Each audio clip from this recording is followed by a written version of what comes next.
Welcome to Fix It Home Improvement, covering projects that every homeowner should know and great products for home and garden. Hi, I'm JC, and this is where we share weekly home improvement tips. I'm here with my co-host, Cindy. Hello, JC. Hi, Cindy. This week we're going to be talking about vinyl sheet flooring, and we'd like to thank Unusual for liking and sharing the podcast. And we'd also like to thank the Himalaya app for featuring us again in their new to podcast category. It has some interesting features. You can create episodic playlists, so specific podcast episodes from different podcasts, and create a playlist on that. It has sleep timers, and once you start subscribing to podcasts and listening to episodes, they start recommending podcasts that you might like. And the coolest thing, they have a tip jar. So if you like a podcast, like the Fix It Home Improvement podcast, you can actually leave them a tip, like 76 cents. We haven't gotten any, though, right? No, I don't see that growing. Vinyl sheet flooring started to become more common in homes in the 1950s. The wax-free and cushion vinyl sheets were developed in the 1960s, and they became the second most popular type of flooring after carpet. Really? And in the 1960s, the Sears catalog was selling sheet vinyl, and it had the caption, "All gloss and glow, no hard work." Asbestos was in a lot of the vinyl flooring until it was banned in the 70s, but companies were allowed to sell it until their stock was gone, so many homes, even into the 1980s, had vinyl sheet or vinyl tile with asbestos. So if you have an older home and you plan on remodeling and pulling up old tile, you really should check online. There's a lot of sites to help you verify whether that style flooring has asbestos, or you can get test kits and test it before you pull it up. But you should probably take precautions anyways, right? Yeah, if you have an older home, just assume that it might have asbestos in it. Mm-hmm. Sheet vinyl flooring generally comes in 6-foot or 12-foot wide rolls, and 12-foot wide is going to be the most common. It's made up of layers that can vary depending on the manufacturer, but generally you're going to have a top wear layer, a high-definition photo, and a backing. And I spoke to Armstrong. Most of their sheet vinyl has a top coat, which is a urethane finish. Then they have a protective clear finish, a print layer, a cushion layer, a woven fiberglass layer for stability, and then some type of cushion backing. It can either be moisture or waterproof. Felt and fiberglass backings are the two most common, and a felt backing is generally going to be thin with no cushion. It's an older style. It's inexpensive, it's very stable, and does well in areas where you don't care about a cushion flooring, like in an entryway. The fiberglass or the fiberglass and vinyl backing is going to be cushioned, much more comfortable to stand on. It insulates. So this is good in kitchens and bathrooms. Definitely going to be warmer than a flooring like ceramic tile. Okay. Sheet vinyl can be installed in areas where moisture could be a problem, and in many rooms. If you have a 12-foot wide sheet, this is going to let you cover the floor without a seam, so you don't have to worry about spills or tracking in water or snow from the outside. Is it water resistant? So that's one thing you should compare when you're shopping. Some are going to be water resistant, some are going to be waterproof. Waterproof is going to be better. So yes, to my question. Yes, Cindy. For large rooms, or if you're installing sheet vinyl in adjoining rooms, you're probably only going to have to worry about one seam. And sheet vinyl can be installed on, above, or below grade and almost over any clean, smooth, dry surface. So you can put this over wood underlayments, subfloors, on top of concrete, ceramic tile, non-cushion tile, and laminates. But for tiled floors with deep grout lines, you may have to use a floor leveler to make the surface smooth. That way it doesn't show through. I ran to the home centers around us here in the Chicago area, and most of the sheet vinyl was cushioned and 12-foot wide, but they did have a couple of 6-foot wide sheets and the thin feltback styles. And in all the stores, they have small samples you can take home with you. And you did, because they're all over my house. And you can lay these samples against cabinets or walls, and you can see whether you like the color or the pattern. You can compare the thicknesses. Which there is a big difference. Yeah, absolutely. And with the high-definition photos they're using, you can really get the look of wood, ceramic tile, or stone. And many of these have textured top layers, and it makes it look more realistic. For small areas like a bathroom, an entryway, or a mudroom, vinyl sheet's going to be easy to install, and many of these can be installed without an adhesive. What do you mean? You just lay them in place, and then you generally use a double back tape at the door openings. And in a bathroom, then you would caulk around the edges, and that's going to prevent moisture from getting underneath it. Weird.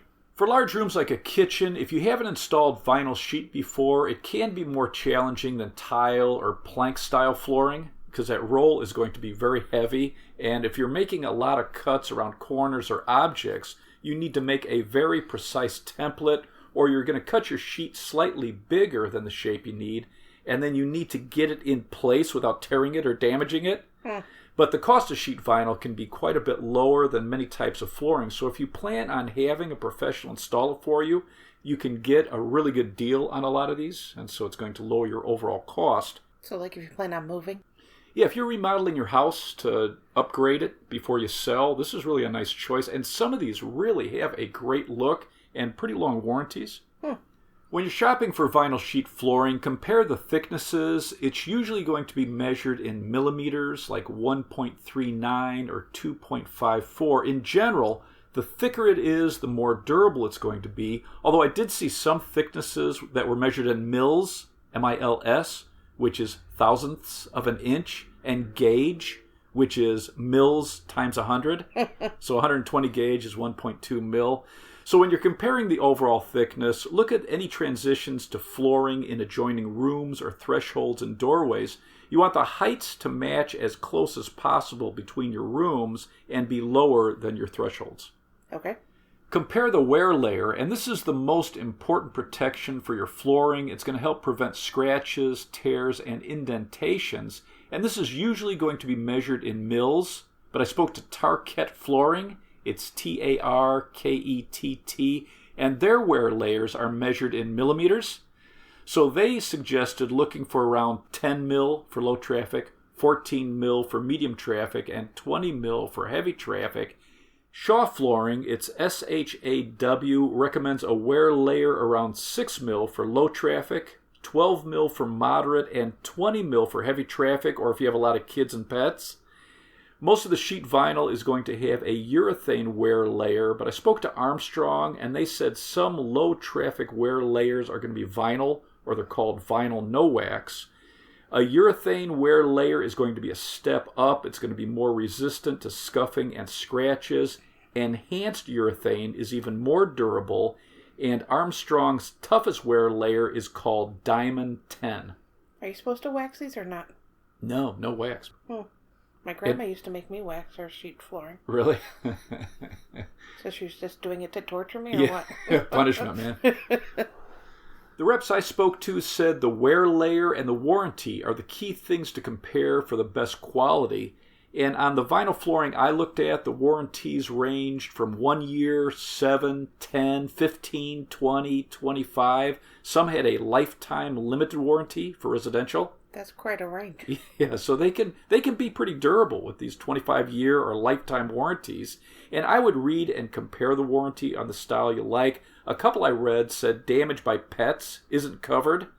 Most of them, you need the proof of purchase for a claim, so always keep your receipts. And they must be installed per the manufacturer's recommendations and instructions.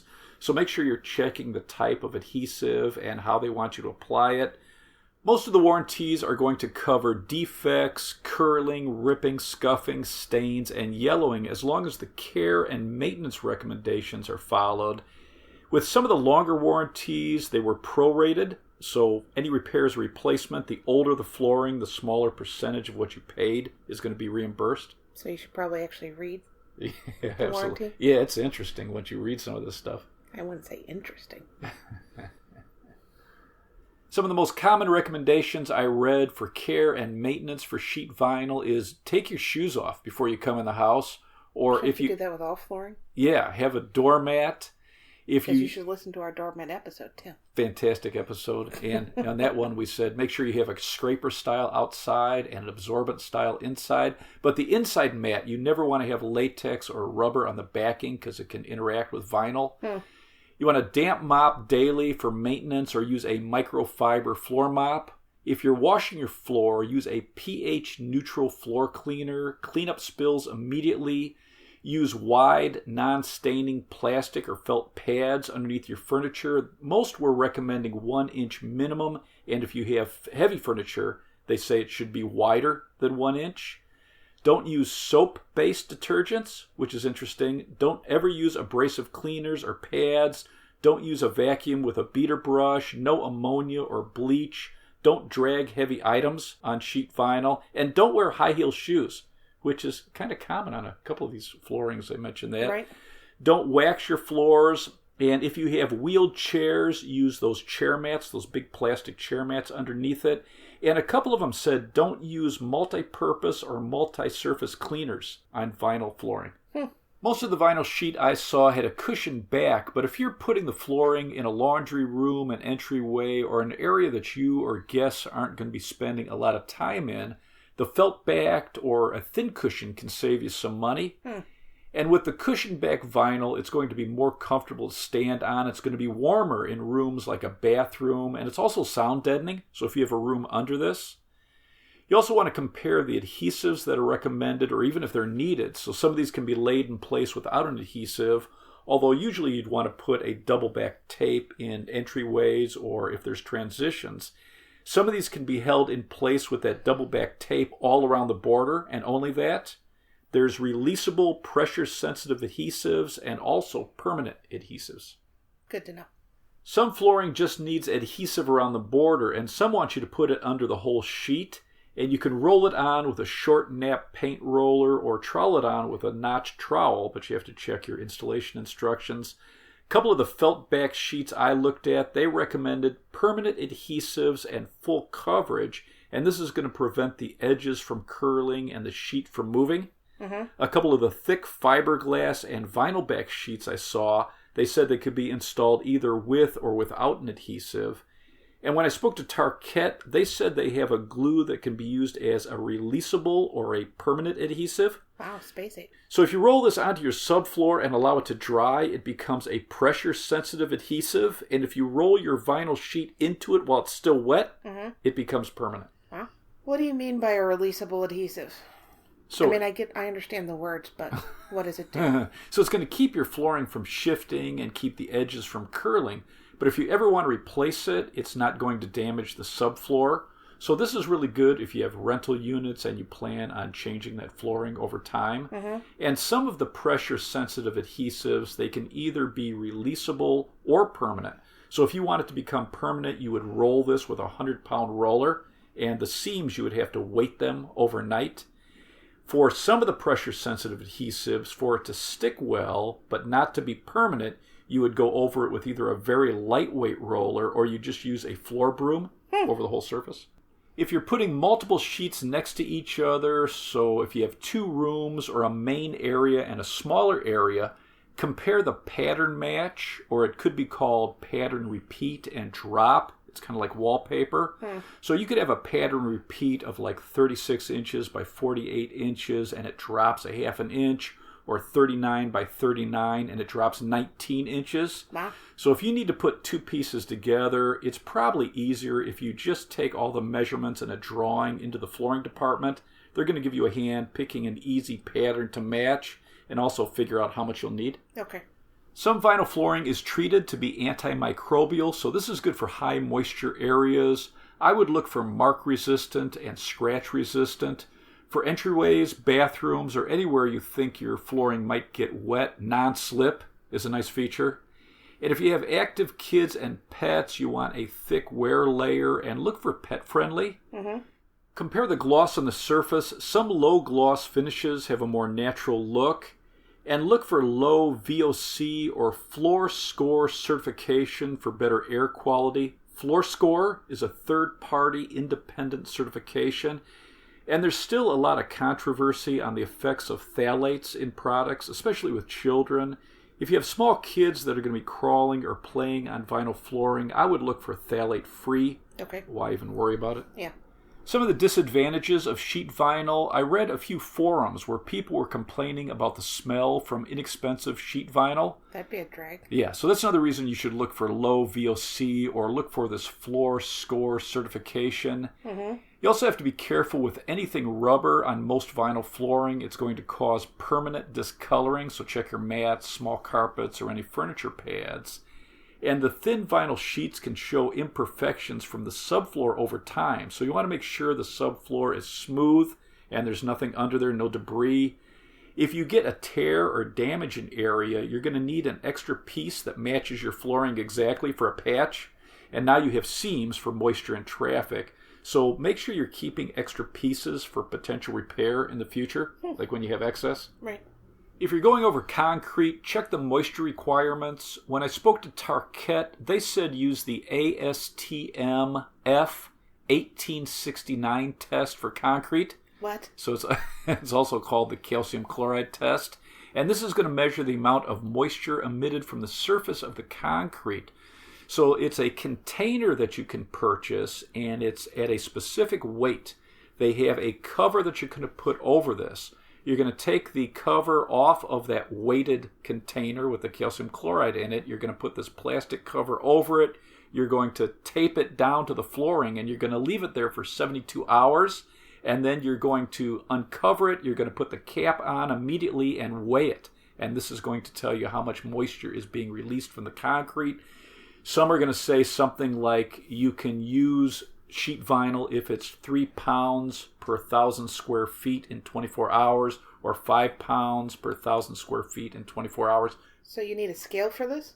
Right. So you'd either need a gram scale, or you can take it to a pharmacy and they can weigh it for you. Or there's kits where you can seal it off. Here's my calcium chloride. Yeah. Can you weigh this? Or there's kits where you can just mail it in. But the pharmacy sounds so much more fun. When you're purchasing your sheet vinyl, make sure to read the instructions on any tools or adhesive you're going to need. If you're using a utility knife, get a bunch of extra blades. You want to maintain a very sharp edge, especially if you're making cuts into corners and around objects. I like wearing cut-resistant work gloves in case the blade slips. For big projects, I also like knee pads. Mm-hmm. And check how long they recommend allowing the adhesive and the vinyl to acclimate in a room before installing it. Some want you to have it in that room for at least 48 hours before installing it. And if you have floor heating, check to see whether it needs to be off. Some of them want you to have the heat off 24 hours before you apply an adhesive to the floor. Really?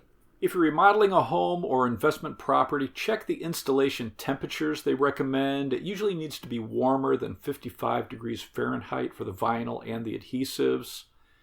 Use a sample piece or a scrap of your vinyl and cut up your door molding and leave about 1/8 of an inch extra for expansion.